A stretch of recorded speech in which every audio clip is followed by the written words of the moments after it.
Hi everyone, and welcome to week 4 of Principles of Macroeconomics. In week 4, you're going to be reading chapters 11, 12, and 14, and it's going to be looking at the Fed and the role of money in our economy. We started to touch on monetary policy, I should say the Fed, when we looked at inflation. And the Fed has 3 main goals: price stability, full employment, and economic growth.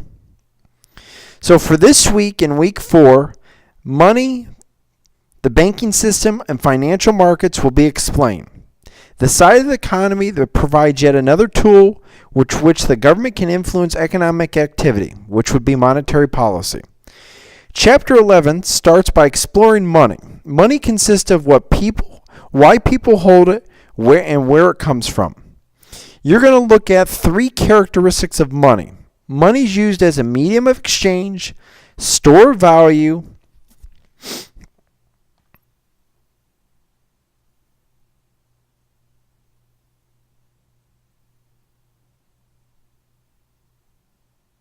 and when you look at those 3 characteristics of money, it's very important to look at how it relates to decisions that you have to make. When we look at Chapter 12, we're going to be looking at how Chapter 12 expands on where money comes from by introducing the banking system and the central bank, which is the Federal Reserve banking system, and how they work together to create money and control its supply.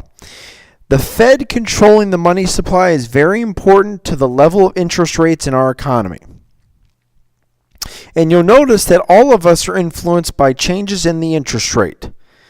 If higher interest rates occur in our economy, this will induce us to spend less money and save more.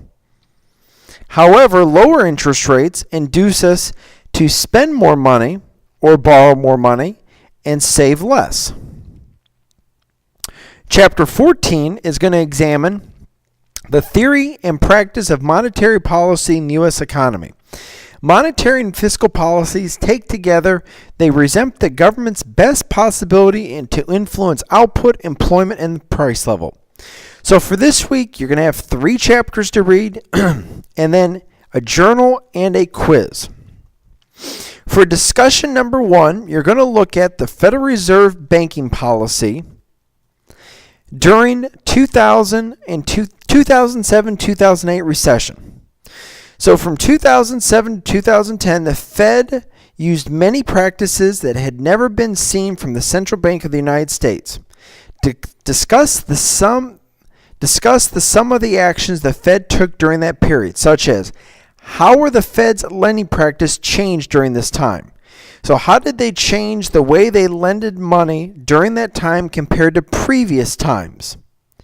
Why did the Fed support firms' ability not to fail? Why were they so concerned about not failing? What were some of the issues with that? Now, if these firms failed, what were some of the implications? One of the implications you'll see with having firms fail is a lot of consumers would be very nervous to spend any money. So the Fed tried to protect those incidents. Do you believe these actions were necessary to avoid a collapse in the financial system? Well, when you look at the financial system, you want to look at the economy and how the financial system is important to a lot of the decisions we have to make. So look at the monetary policy, look at how it influenced the recession, and look at how it relates to the financial system. Make sure to provide support with both in-text citations and references from your textbook and outside academic sources in your work. And with your peer responses, make sure they're at least a paragraph in length per response. Let's go to discussion board number 2. In discussion board number 2, we're going to be looking at the effect of bank lending on the economy. In conducting an expansionary monetary policy, even if the Federal Reserve Bank is providing reserve to the banking system during a recession or during periods of slow economic growth, banks may not choose to lend out the reserves when interest rates are low and potential borrowers look risky. This is basically known as a credit crunch or a credit freeze, where banks are not as willing to lend money as they used to be. Now, explain how a credit crunch is going to affect economic growth. When you look at economic growth, you want to look at GDP, unemployment, output, and inflation. When you look at this, there's going to be a couple key parts that you're going to focus on. How does a credit crunch affect consumer spending and business investment? If consumers and businesses are not able to get money from banks, they're not going to be able to spend. So that's one of the focuses you want to look at. The next thing is, how does a credit crunch affect aggregate demand, GDP, and unemployment? So if the consumers and businesses aren't able to buy or get money from banks, you're going to notice that those three components are going to suffer, but how are they going to suffer? And again, in your work, you want to provide both in-text citations and references in your initial posts that are in APA format. You're also going to have a quiz. The quiz is going to be 10 multiple choice questions covering the chapters from this week.